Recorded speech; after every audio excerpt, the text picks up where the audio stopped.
할렐루야. 예수 그리스도 이름으로 하나님 말씀 함께 나누시도록 하겠습니다. 같이 은혜 나누실 말씀 사무엘하 18장 19절에서 19장 8절까지 말씀이 되겠습니다. 제가 낭독하겠습니다. 사독의 아들 아히마아스가 가로되 청컨대 나로 빨리 왕에게 가서 여호와께서 왕의 원수 갚아 주신 소식을 전하게 하소서. 요압이 저에게 이르되 너는 오늘 소식을 전하는 자가 되지 말고 다른 날에 전할 것이니라. 왕의 아들이 죽었나니 내가 오늘날 소식을 전하지 못하리라 하고 구스 사람에게 이르되 내가 가서 본 것을 왕께 고하라 하매 구스 사람이 요압에게 절하고 다름질하여 가니 사독의 아들 아히마아스가 다시 요압에게 이르되 청컨대 아무쪼록 나로 또한 구스 사람의 뒤를 따라 다름질하게 하소서. 요압이 가로되 내 아들아 왜 다름질하려 하느냐? 이 소식으로 인하여는 상을 받지 못하리라 하되 저가 아무쪼록 다름질하겠노라 하는지라. 요압이 가로되 그리하라 하니 아히마아스가 들길로 다름질하여 구스 사람보다 앞서니라. 때에 다윗이 두 문 사이에 앉았더라. 파수꾼이 성문루에 올라가서 눈을 들어보니 어떤 사람이 홀로 다름질하는지라. 파수꾼이 외쳐 왕께 고하매 왕이 가로되 저가 만일 혼자면 그 입에 소식이 있으리라 할 때에 저가 차차 가까이 오니라. 파수꾼이 본즉 한 사람이 또 다름질하는지라. 문지기에게 외쳐 이르되 보라 한 사람이 또 혼자 다름질한다 하니 왕이 가로되 저도 소식을 가져오느니라. 파수꾼이 가로되 나 보기에는 앞선 사람의 다름질이 사독의 아들 아히마아스의 다름질과 같으니이다. 왕이 가로되 저는 좋은 사람이니 좋은 소식을 가져오느니라. 아히마아스가 외쳐 왕께 말씀하되 평안하옵소서 하고 왕의 앞에서 얼굴을 땅에 대고 절하여 가로되 왕의 하나님 여호와를 찬양하리로소이다. 그 손을 들어 내 주 왕을 대적하는 자들을 붙여주셨나이다. 왕이 가로되 소년 압살롬이 잘 있느냐? 아히마아스가 대답하되 요압이 왕의 종을 나를 보낼 때에 크게 소동하는 것을 보았사오나 무슨 일인지 알지 못하였나이다. 왕이 가로되 물러나 곁에 서 있으라 하매 물러나서 섰더라. 구스 사람이 이르러 고하되 내 주 왕께 보할 소식이 있나이다. 여호와께서 오늘날 왕을 대적하던 모든 원수를 갚으셨나이다. 왕이 구스 사람에게 묻되 소년 압살롬이 잘 있느냐? 구스 사람이 대답하되 내 주 왕의 원수와 일어나서 왕을 대적하는 자들은 다 그 소년과 같이 되기를 원하나이다. 왕의 마음이 심히 아파 물루로 올라가서 우니라. 저가 올라갈 때 말하기를 내 아들 압살롬아 내 아들 압살롬아 내가 너를 대신하여 죽었다면 압살롬 내 아들아 하였더라. 혹이 요압에게 고하되 왕이 압살롬을 위하여 울며 슬퍼하시나이다 하니 왕이 그 아들 위하여 슬퍼한다 함이 그날의 백성들에게 들림에 그날의 이김이 모든 백성에게 슬픔이 된지라. 그날의 백성들이 싸움에 쫓겨 부끄러워 도망함같이 가만히 성으로 들어가니라. 왕이 얼굴을 가리우고 큰 소리로 부르되 내 아들 압살롬아 압살롬아 내 아들아 하니 요압이 집에 들어가서 왕께 말씀하되 왕께서 오늘 왕의 생명과 왕의 자녀의 생명과 처첩들의 생명을 구원한 모든 신복의 얼굴을 부끄럽게 하시니 이는 왕께서 미워하는 자는 사랑하시며 사랑하는 자는 미워하시고 오늘 장관들과 신복들을 멸시하심을 나타내심이라. 오늘 내가 깨달으니 만일 압살롬이 살고 오늘 우리가 다 죽었다면 왕이 마땅히 여기실 뻔하였나이다. 이제 곧 일어나 나가서 왕의 신복들의 마음을 위로하여 말씀하옵소서. 내가 여호와를 가리켜 맹세하옵나니 왕이 만일 나가지 아니하시면 오늘 밤에 한 사람도 왕과 함께 머물지 아니할지라. 그리하면 그 화가 왕이 젊었을 때부터 지금까지 당하신 모든 화보다 더욱 심하리이다. 왕이 일어나 성문에 앉음에 혹이 모든 백성에게 고하되 왕이 문에 앉아 계시다 하니 모든 백성이 왕의 앞으로 나아오니라. 이스라엘은 이미 각기 장막으로 도망하였더라. 여기까지 읽었습니다. 1936년 나치 독일의 히틀러가 통치하던 시절에 베를린에서 올림픽이 열렸어요. 며칠 전에도 올림픽이 열렸었죠? 네. 어디에서 열렸습니까? 네. 오늘은 정답을 얘기하네.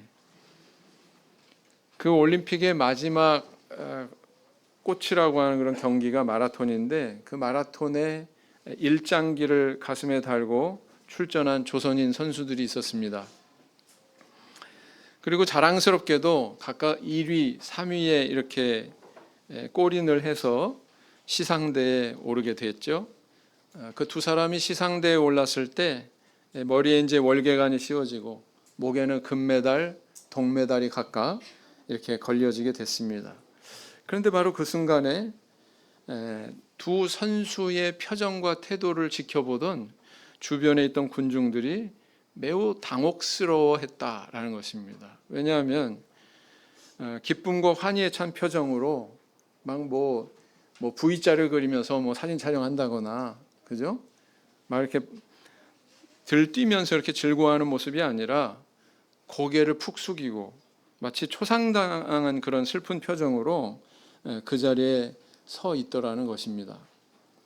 그 두 선수가 바로 누구예요? 손기정, 그 다음에 남승용, 이 두 선수였던 것입니다.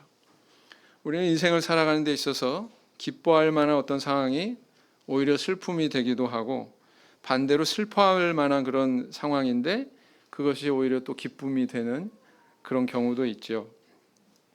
우리가 살아가는 동안 인생의 매 순간 이렇게 기쁨으로만 가득 차면, 즐거움으로만 가득 차면 참 좋겠는데 우리 인생은 결코 그렇지 않다는 것입니다.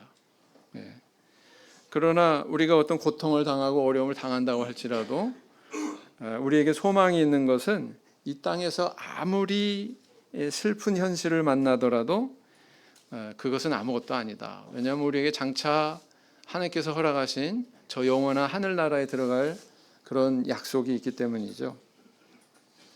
그 구원의 약속이 있기 때문에 우리는 이 땅에서 어떤 일을 당해도 꿋꿋하게 이겨내고 살아갈 수 있다라는 것입니다. 언젠가 제가 비행기를 타고 이렇게 제주도를 가는데 막 이륙했을 때 땅 위에 사람들이 뭐처럼 보여요? 개미처럼 보여요. 이렇게 막 걸어가고 막 그런 모습이 정말 개미같이 작아 보입니다. 그런가 하면 또 조금 더 올라가면 집들은 다닥다닥 붙어가지고 마치 성냥갑처럼 그렇게 아주 작게 보여요. 그 순간 이렇게 광활한 그런 하늘을 쳐다보면서 또 땅을 내려다보면서 이렇게 번갈아 보게 되면은, 야, 정말 이 인간이 살아가는 모습이 별게 아니구나. 저 밑에서 저 작은 존재들이 정말 어떻게든 뭐 살아보겠다고 저렇게 아둥바둥거리면서 그렇게 살아가고 있는 거구나. 인간이란 저런 존재구나. 굉장히 다른 시각에서, 다른 관점에서 이 세상을 보게 되더라라는 것입니다. 우리 성도님들 그런 경험 있으세요? 네. 그래서 이 땅의 일은 참으로 작은 것이고 아무것도 아니구나, 그렇게 느낄 수 있다는 게 참 소중한 경험이었던 그런 기억이 있습니다.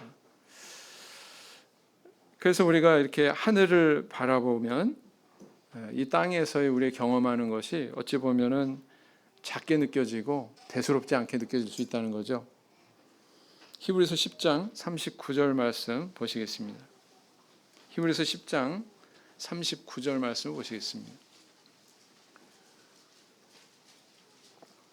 히브리서 10장 39절 말씀 같이 읽겠습니다. 시작. 우리는 뒤로 물러가 침륜에 빠질 자가 아니요 오직 영혼을 구원함에 이르는 믿음을 가진 자니라. 히브리서 기자는 그 당시에 아주 혹독한 핍박의 상황에 있었던 히브리인 출신의 성도들을 이렇게 격려하고 있습니다. 우리는 침륜에 빠질 자가 아니다. 때로는 목숨을 잃고 때로는 아주 심한 그런 핍박을 당할지라도 우리는 영혼을 구원함에 이르는 믿음을 가진 자다. 이러면서 지금 위로하고 있거든요. 부디 우리 성도님들 이 땅에 사는 동안에 슬픔을 경험하는 그런 시간보다 기쁨을 경험하는 시간이 정말 많이 주어지길 바랍니다. 아멘 하신 분은 2배, 3배 받으시기 바랍니다.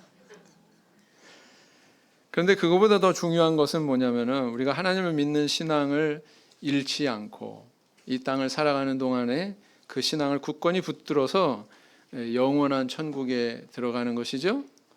그게 가장 중요하죠. 이 땅에서 뭐 기쁨을 많이 느끼고 만족하고 그런 것보다 그게 더 중요한 거다라는 겁니다.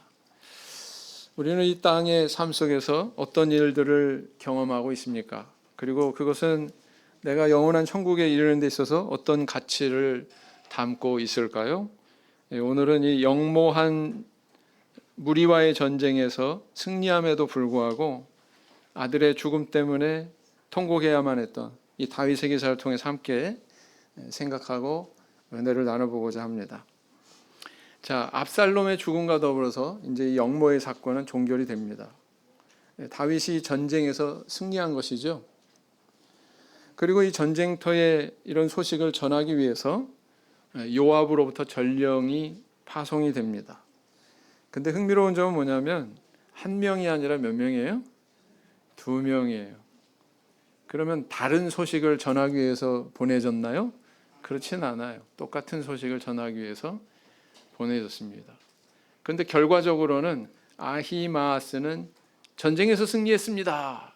기뻐할 만한 소식을 전했고, 구스 사람이 전령은 뭐예요? 당신의 아들이 죽었습니다. 이 비보를 전하게 되죠. 참 이게 또 아이러니하게 이렇게 교차되고 있습니다. 이 두 모습이.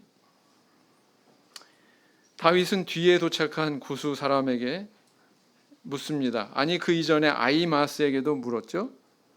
전쟁에서 이겼냐 졌냐 이걸 물어본 게 아니고 뭐라고 그랬어요?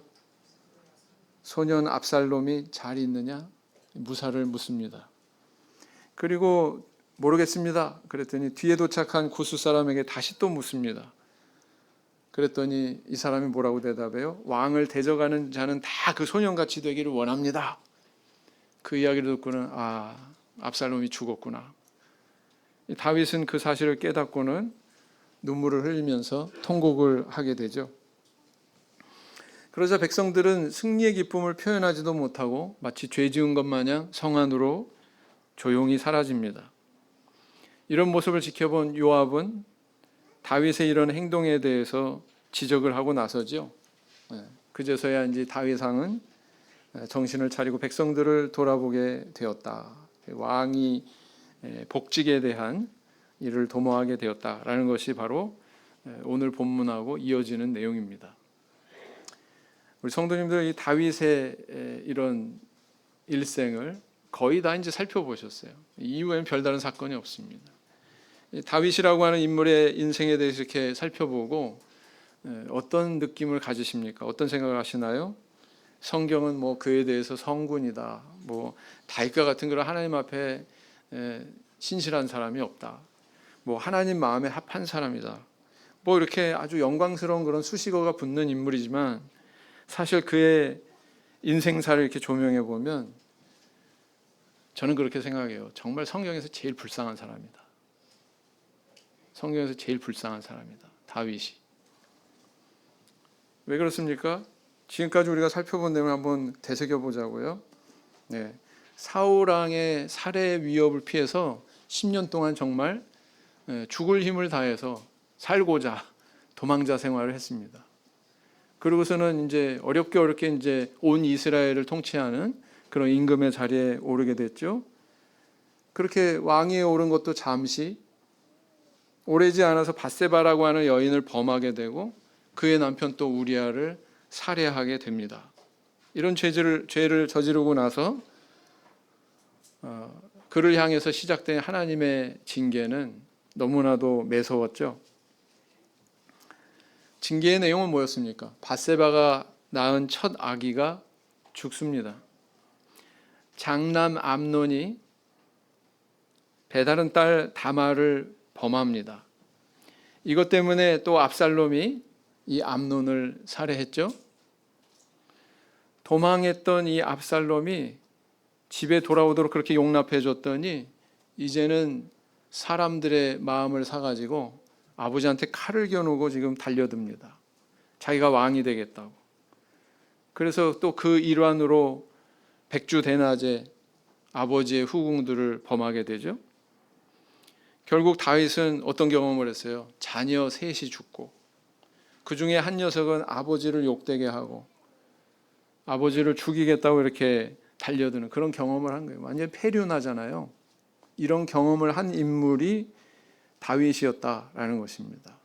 자, 이쯤 되면 무슨 성군이니 하나님 마음에 합한 사람이니 하나님 앞에 신실한 길을 걸어간 사람이니 이런 수식어가 무색하게 그 귀에 안 들어와요. 그런 표현은 이제. 네. 그는 인생의 만고풍상을 다 겪어서 정말 전신이 막 너덜거리고 만신창이가 된 전쟁의 패잔병과 같은 그런 몰골이지 않습니까? 그게 바로 다윗의 모습이었다라는 거예요. 그런데 그런 다윗에 대해서 성경은 무려 10장이나 할애해가지고 그의 이와 같은 모습을 조명하고 있습니다. 목적이 뭘까요? 성경은 결코 다윗의 치적을 드러내는데 관심이 없습니다. 어디에 관심이 있기 때문에 이렇게 조명하고 있을까요? 다윗은 이런 일을 당한 가운데 이런 모습을 나타낸 영혼이다. 이거를 보여주고 있는 거예요. 그러면서 오늘날 우리에게 너희들도 이런 영혼이 되어야 된다. 다윗과 같은 그런 신앙의 길을 가야 된다. 이것을 교훈하고 있는 것입니다. 이건 변하지 않습니다. 그래서 그런 전제 속에서 이 말씀을 우리는 이해하고 그 말씀의 교훈을 깨달아야 된다라는 것입니다. 하나님이 이 다윗의 영혼을 조명하셔서 우리에게 주시고자 하시는 교훈이 있습니다. 첫째는 뭐냐면 미움의 길이 아닌 사랑의 길을 쫓으라는 것입니다.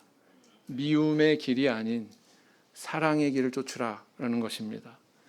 사무엘하 18장 24절에 뭐라고 기록되어 있어요? 때에 다윗이 두 문 사이에 앉았더라. 파수꾼이 성문루에 올라가서 눈을 들어보니 어떤 사람이 홀로 다름질하는지라. 다윗은 그냥 왕궁에서 침착하게 전쟁의 소식을 기다리지 못했습니다. 성의 외문과 내문, 이게 요새화된 성이거든요. 그러니까 바깥쪽 문이 있고 안쪽 문이 있는데 그 사이에 서 있는 채로 초조히 전쟁터의 소식을 기다리고 있었어요. 다윗은 전쟁의 결과에 대해서 두 사람에게 이야기를 듣습니다. 아히마아스가 도착했을 때 다윗 왕은 뭐라고 물었다고요?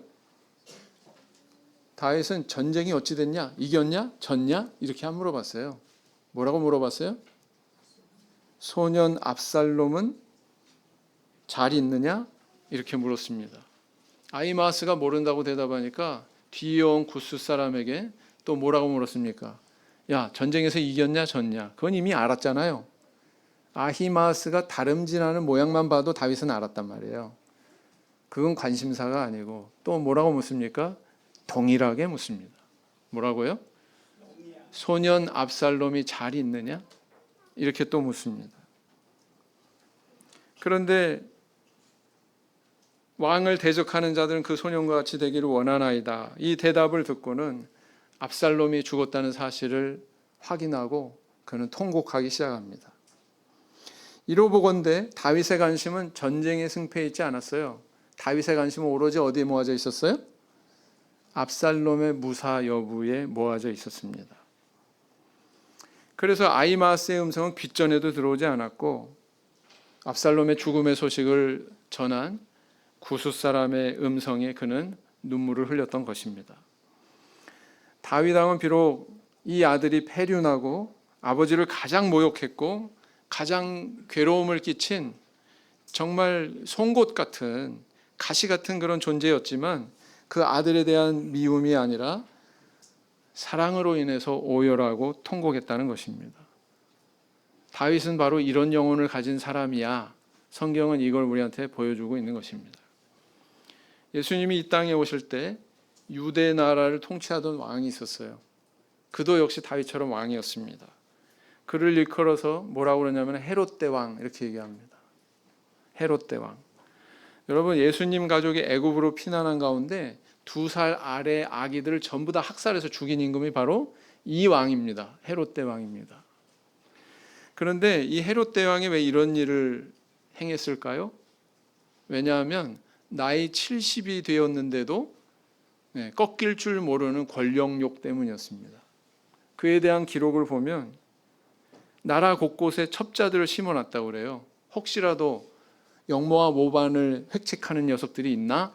이게 의심스러워가지고 나라 곳곳에 그렇게 감시하는 사람들을 심어놨다고 합니다.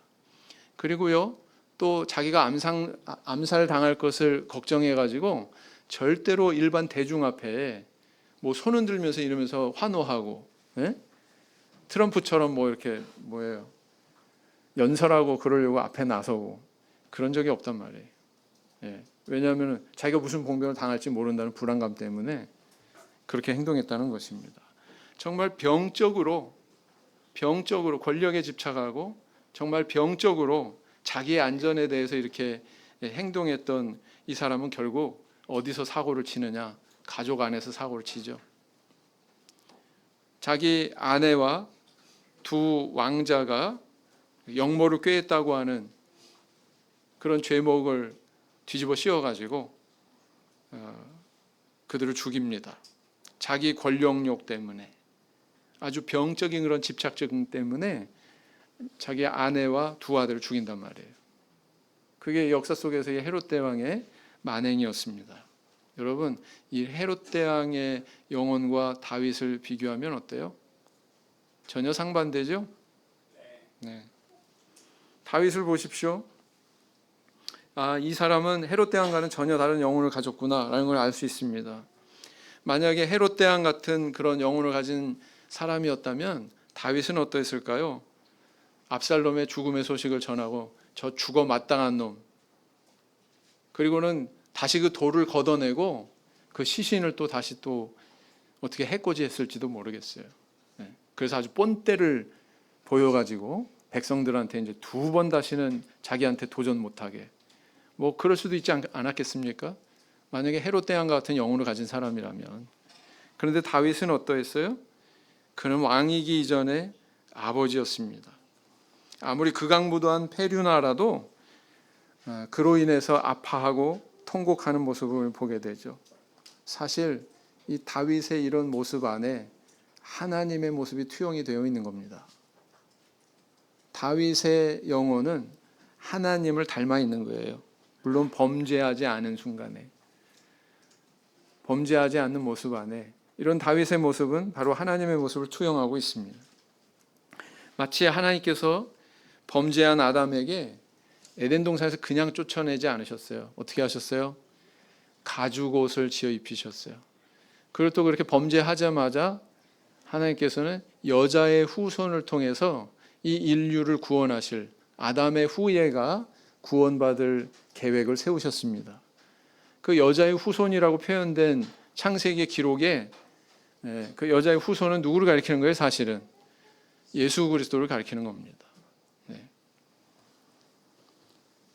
그래서 이렇게 인간의 구원을 위해서 여자의 후손을 미리 준비하셨던 그 하나님의 모습을 보면 어떻습니까? 다윗의 모습이 투영이 되어 있다, 이렇게 볼 수가 있습니다. 배반하고 나를 괴롭게 하고 나의 신뢰를 저버린 인간을 위해서 그런 사랑을 보여주셨다는 것이죠. 이처럼 다윗은 미움의 길이 아니라 사랑의 길을 걸어간 인물임을 보게 됩니다. 우리 성도님들 살아가시는 동안에 행여 그런 일이 있을 수 있어요. 가족들한테 가장 깊은 상처 받는 경우도 있습니다. 형제들한테 가장 쓰라린 그런 아픔을 당할 수도 있습니다. 근데 그것 때문에 분노하고 그것 때문에 악감정 품고 그게 아니라 사랑을 쫓는 길을 걸어가야 된다는 거예요. 용서하고 보듬고, 그죠? 고백하고. 부디 그런 길이 우리 성도님들이 가시는 길이 되길 원합니다. 네. 베드로전서 4장 8절 말씀. 베드로전서 4장 8절 말씀.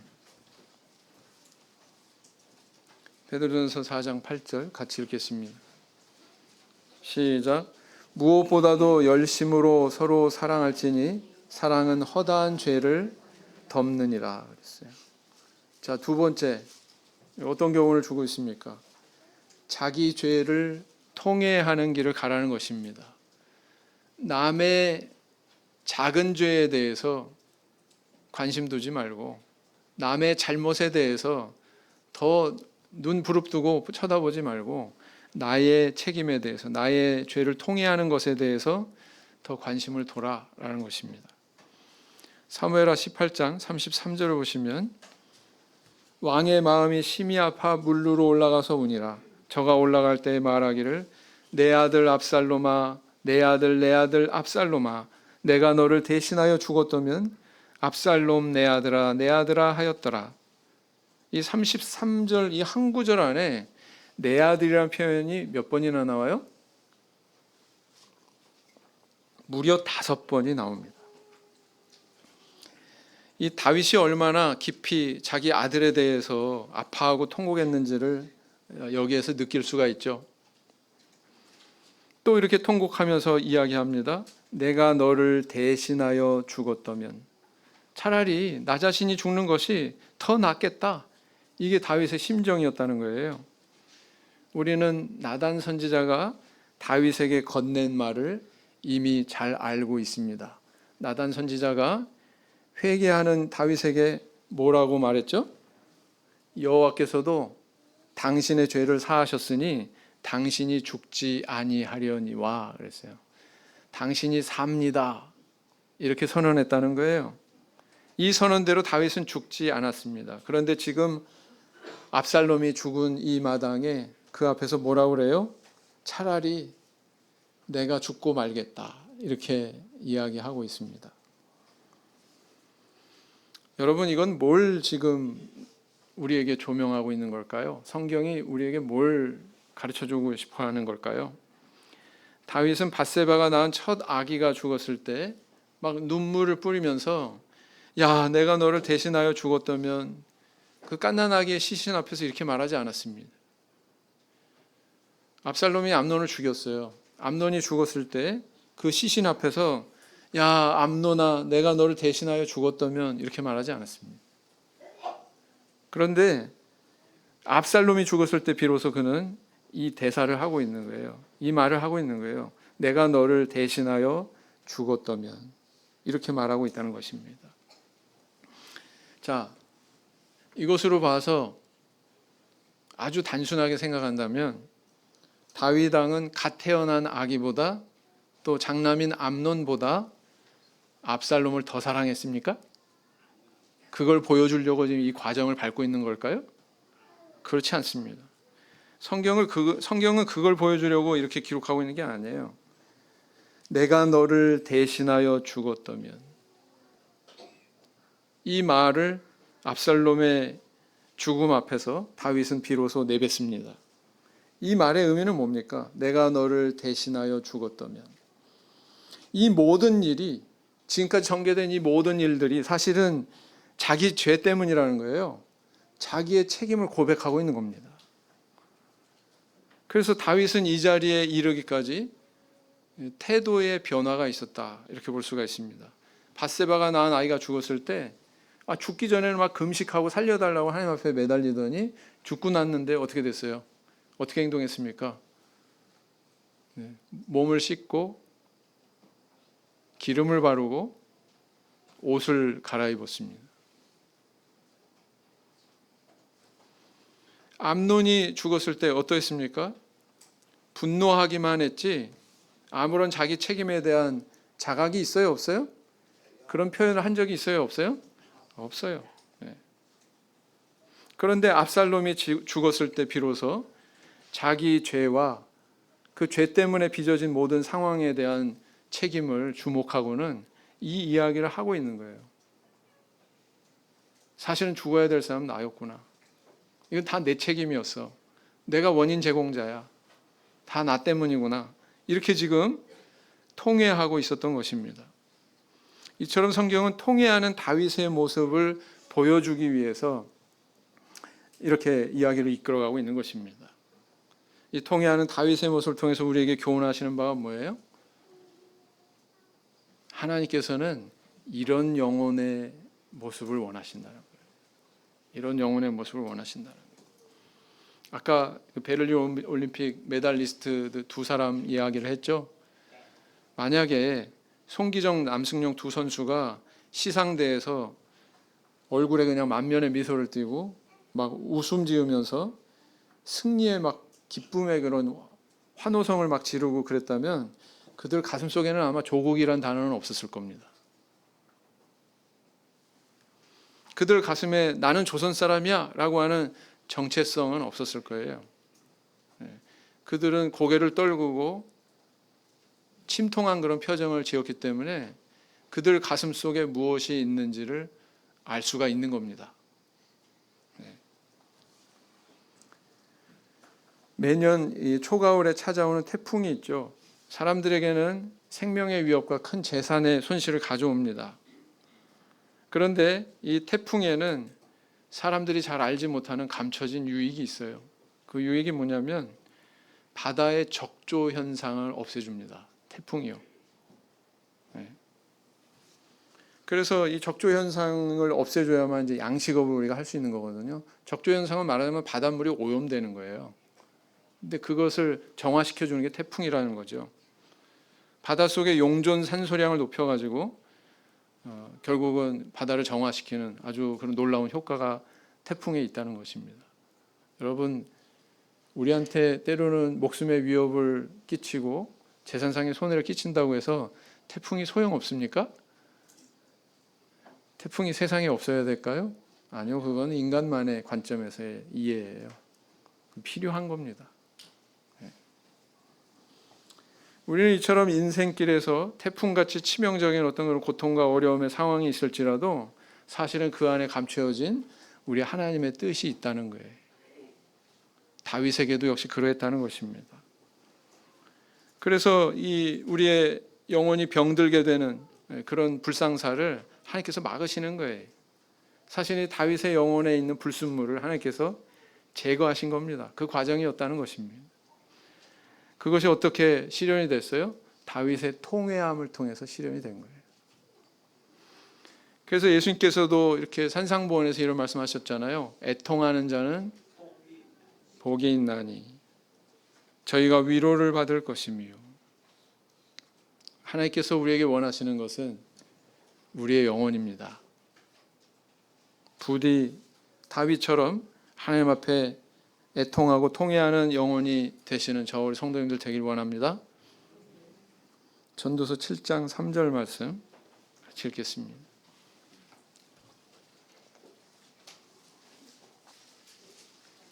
전도서 7장 3절 같이 읽겠습니다. 시작. 슬픔이 웃음보다 나음은 얼굴의 근심함으로 마음이 좋게 됨이니라. 세 번째는 뭐예요? 이렇게 통회하는 영혼에게 하나님의 위로가 있다라는 것을 보여줍니다. 통회하는 영혼에게 우리 하나님께서 주시는 위로가 있습니다. 사무엘하 19장 2절에서 3절. 왕이 그 아들을 위하여 슬퍼한다 함이 그날의 백성들에게 들리매 그날의 이김이 모든 백성에게 슬픔이 된지라. 그날의 백성들이 싸움에 쫓겨 부끄러워 도망한 같이 가만히 성으로 들어가니라. 다윗 왕의 이 통곡의 소식은 순식간에 백성들한테 전달이 됐습니다. 그래서 이 소식을 들은 백성들은 무슨 승리의 개성가를 부른다든가 성에 입성할 수 없었죠. 마치 패잔병처럼 아주 조용히 들어왔습니다. 왜냐하면 왕이 저렇게 통곡하고 있는데 그 옆에서 즐거워할 수 있겠어요? 즐거워할 수가 없는 거죠. 이처럼 매섭고 혹독한 하나님의 징계를 감당한 이 다윗은 어떻게 됐습니까? 그 통곡으로 그냥 끝났나요? 이런 사실을 보면 참 죄 짓는 게 두려워질 겁니다. 야, 죄 지어서 감당해야 되는 이런 하나님의 징계와 회초리가 이렇게 매섭구나 라는 것을 다윗을 통해서 우리가 조명을 해본다면 아마 죄 지을 사람은 없을 것 같아요. 그렇지 않습니까? 네. 그런데 다윗의 고통은 그냥 고통으로 끝났습니까? 그의 통곡은 그냥 통곡으로 끝났어요? 아닙니다. 그 고통의 끝에, 통곡의 끝에 하나님이 주시는 위로가 있었어요. 왜냐하면 우리 하나님은 징계도 주시는 분이지만 상처를 싸매어 주시는 분이기도 하기 때문에 그렇습니다. 그 증거가 뭘까요? 여러분, 밧세바가 낳은 첫 아이는 죽었습니다. 근데 또 다른 아이가 태어났어요? 안 태어났어요? 태어났습니다. 그 아이가 바로 나중에 다윗의 뒤를 잇게 되는 누굽니까? 솔로몬 왕이죠. 근데 솔로몬이라고 하는 이름 이외에 다른 이름이 있었어요. 하나님이 주신 다른 이름이 있었습니다. 사무엘하 12장 24절을 보시겠습니다. 사무엘하 12장 24절에서 25절. 24절에서 25절 같이 읽겠습니다. 시작. 다윗이 그쳐 밧세바를 위로하고 저에게 들어가 동침하였더니 저가 아들을 낳음에 그 이름을 솔로몬이라 하니라. 여호와께서 그를 사랑하사, 잠시만요. 여호와께서 어떻게 했다고요? 그를 사랑하사. 계속 선지자 나단을 보내사 그 이름을 여디디아라 하시니 이는 여호와께서 사랑하심을 이나 믿어라 그랬습니다. 여러분, 아기가 태어났는데 이미 이름이 있어요. 솔로몬이래요. 그런데 하나님께서 나단 선지자를 보내셨어요. 그리고 그 두 번째로 태어난 그 아이의 이름을 직접 주셨습니다. 뭐라고요? 여디디아. 여디디아가 무슨 뜻입니까? 여호와께서 사랑하신다. 그런 뜻이라는 거예요. 여러분, 이것으로 봐서 어떻습니까? 하나님은 다윗을 아프게 하셨어요. 그를 징계하시고 그를 고통스럽게 하셨습니다. 상상을 초월하는 그런 고통을 당하게 하셨습니다. 그러나 그를 향한 우리 하나님의 상처를 싸매어 주시는 그런 위로와 사랑하심이 있어요, 없어요? 있어요. 그래서 호세아 6장 1절에 이렇게 기록하고 있는 겁니다. 호세아 6장 1절. 호세아 6장 1절.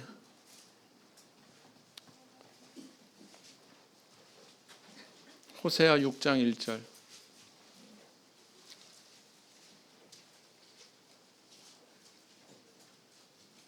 호세아 6장 1절 같이 읽겠습니다. 시작. 오라 우리가 여호와께로 돌아가자. 여호와께서 우리를 찢으셨으나 도로 낫게 하실 것이요 우리를 치셨으나 싸매어 주실 것임이라.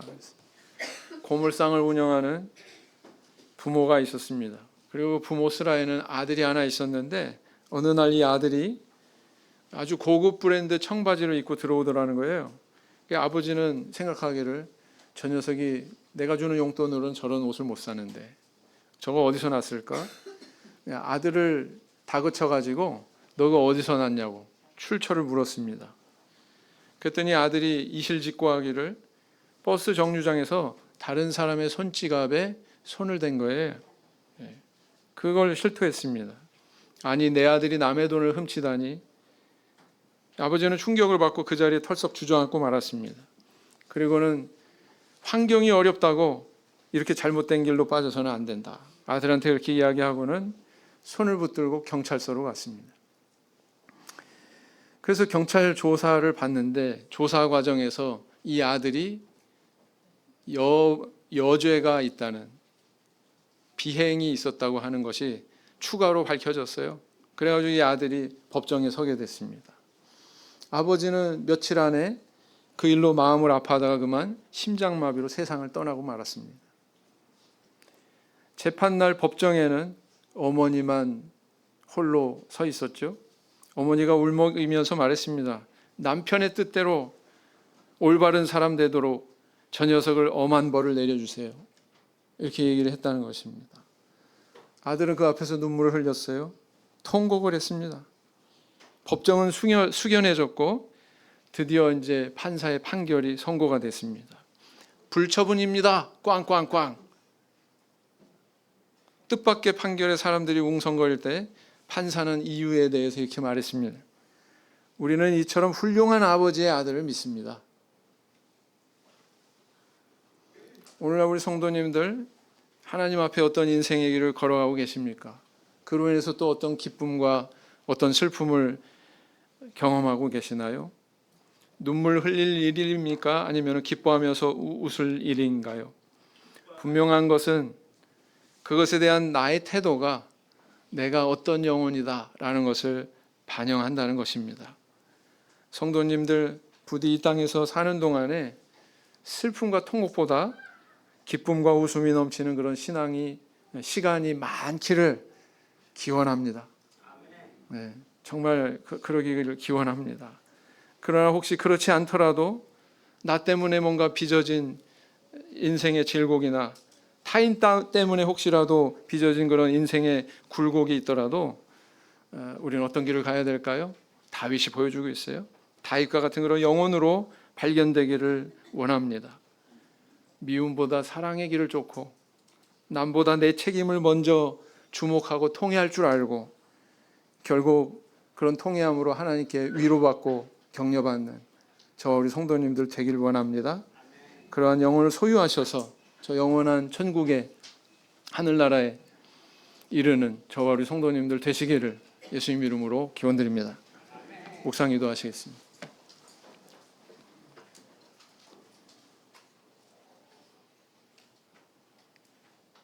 아멘. 찬송 341장 함께 하시겠습니다.